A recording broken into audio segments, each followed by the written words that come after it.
CA লাগু হবে এই গ্যাৰান্টি আমৰা আজকে মঞ্চ থেকে দিয়ে গেলাম। অহা সপ্তাহৰ ভিতৰতে দেশত বলবৎ হ'ব কা পশ্চিমবংগৰ জনসভাত গ্যাৰান্টি কেন্দ্ৰীয় মন্ত্ৰী শান্তনু ঠাকুৰৰ। সিএ লাগু হবে এই গ্যারান্টি আমরা আজকে মঞ্চ থেকে দিয়ে গেলাম। আগামী এক সপ্তাহের মধ্যে ভারতবর্ষ পশ্চিমবঙ্গ সহ ভারতবর্ষের প্রত্যেকটা স্টেটে সিএ লাগু হবে এবং সেটা আপনারা দেখবেন। আজকে সেই গ্যারান্টি এই মঞ্চ থেকে দিয়ে যাচ্ছি। পশ্চিমবংগ দক্ষিণ 24 পাৰগনাত আয়োজিত বিশাল জনসভাত কেন্দ্ৰীয় মন্ত্ৰী শান্তনু ঠাকুৰৰ এই গ্যাৰান্টিৰ পিছতে প্ৰতিক্ৰিয়া সৃষ্টি হৈছে অসমত। বিষয়টো উচ্চতম ন্যায়ালয়ৰ বিচাৰাধীন হৈ থকাৰ সময়তে কেন্দ্ৰীয় মন্ত্ৰীগৰাকীৰ এনে ৰাজনৈতিক উদ্দেশ্য প্ৰণোদিত প্ৰতিশ্ৰুতি সন্দৰ্ভত অসম প্ৰদেশ কংগ্ৰেছৰ সভাপতি ভূপেন বৰাৰ মন্তব্য। কা বলবৎ হলে বিজেপি শেষ হ'ব। বিজেপি শেষ হ'ব। কা অহা মানে যিকণ শেষ অস্তিত্ব আছে সেইকণো নাইকিয়া হ'ব বিজেপি। কিন্তু অসমতো চব কা বিৰোধী এতিয়া বিজেপিলৈ গুচি গৈছে। কা বিৰোধী মানুহকেইটাহে গৈছে, সত্তাটোতো যোৱা নাই। মই এজন ব্যক্তি আৰু মোৰ দলটোৰ আদৰ্শ আৰু হেৰিক মই অনুগামীৰ কাৰণে মই দলত আছোঁ। মই দলটোৰ আদৰ্শ নীতি বিসৰ্জন দিব পাৰোঁ, দলটোৱে বিসৰ্জন দিব জানো? প্ৰদেশ কংগ্ৰেছৰ সভাপতিগৰাকীয়ে এনে প্ৰতিক্ৰিয়া ব্যক্ত কৰাৰ সমান্তৰালভাৱে নাগৰিকত্ব সংশোধনী আইনখন বিজেপিৰ ৰাজনৈতিক উপঢৌকন আখ্যা দিলে সদৌ অসম ছাত্ৰ সন্থাৰ সভাপতি উৎপল শৰ্মাই। চাওক, নাগৰিকত্ব সংশোধনী আইনখন বিজেপি চৰকাৰৰ কাৰণে এক ৰাজনৈতিক উপঢৌকন। তেওঁলোকে এইটো ললিপপ হিচাপে ব্যৱহাৰ কৰে আৰু যেতিয়াই লোকসভাৰ নিৰ্বাচন আহে তেতিয়াই পশ্চিমবংগৰ আসনকেইখন দখল কৰিবৰ কাৰণে তেওঁলোকৰ কাখনলৈ মনত পৰে। আমি এটা কথা দেখিছিলোঁ যে যিখিনি সময়ত কেন্দ্ৰীয় চৰকাৰ ৰাজ্য চৰকাৰ আলফাৰ মাজত ত্ৰিপাক্ষিক চুক্তি হৈছিলে, চুক্তিৰ এটা দফাত স্পষ্টভাৱে লিখা আছিলে যে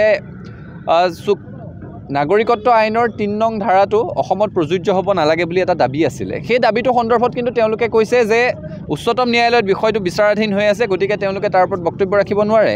তেতিয়াহ'লে সেই একেই উচ্চতম ন্যায়ালয়ত বিচাৰাধীন হৈ থকা নাগৰিকত্ব সংশোধনী আইনৰ বিৰুদ্ধে বা সপক্ষে তেওঁলোকে কি ধৰণৰ বক্তব্য ৰাখি আছে?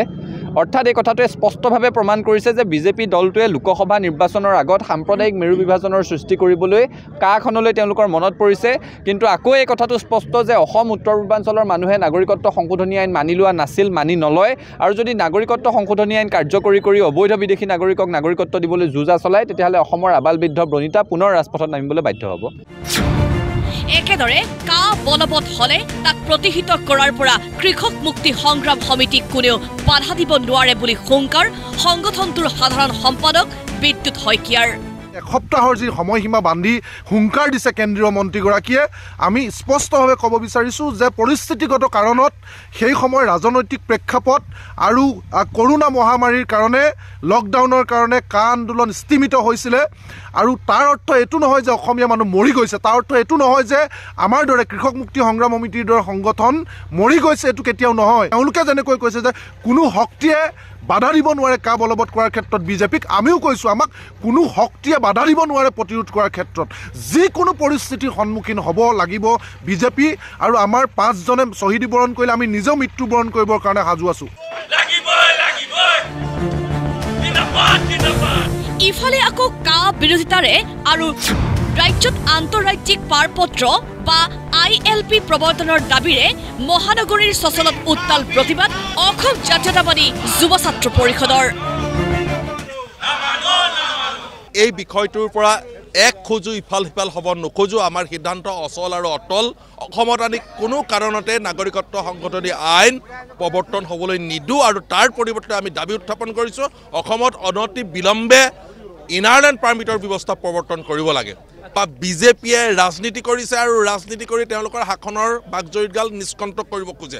পশ্চিমবংগত তেওঁলোকৰ নিৰ্বাচনৰ আগে আগে সাংগঠনিক যিটো ভেটি, সেই ভেটি সুদৃঢ় কৰিবৰ কাৰণে যিগৰাকী মানুহেই নাহক কিয়, যি নেতাই নাহক কিয়, এই অনতি বিলম্বে, ইয়াৰ পূৰ্বে অমিত শ্বাহ ডাঙৰীয়াও কৈছিল 1 মাহৰ ভিতৰত কা প্ৰযোজ্য কৰা হ'ব, কৰিব নোৱাৰিলে। গতিকে কা প্ৰযোজ্য আমি অসমত কোনো কাৰণতে হ'বলৈ নিদিওঁ, সেই কথাটো স্পষ্ট। তাৰ পৰিৱৰ্তে অসমত ইনাৰলেণ্ড পাৰ্মিট প্ৰৱৰ্তন কৰিব লাগে বুলিহে আমি দাবী উত্থাপন কৰিছোঁ।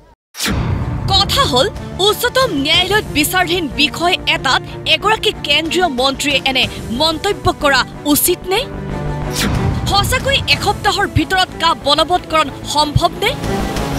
যদি সম্ভৱ তেন্তে দেশৰ ন্যায় ব্যৱস্থাক নামানে নেকি বিজেপি নেতৃত্বাধীন চৰকাৰখনে আৰু যদি অসম্ভৱ কেৱল ৰাজনীতিৰ স্বাৰ্থতেই পশ্চিম বংগবাসীক আইনকো চেৰাই ললিপপ দিয়া কেন্দ্ৰীয় মন্ত্ৰীৰ বিৰুদ্ধে কিবা ব্যৱস্থা হ'বনে? ব্যুৰো ৰিপৰ্ট প্ৰতিদিন টাইম।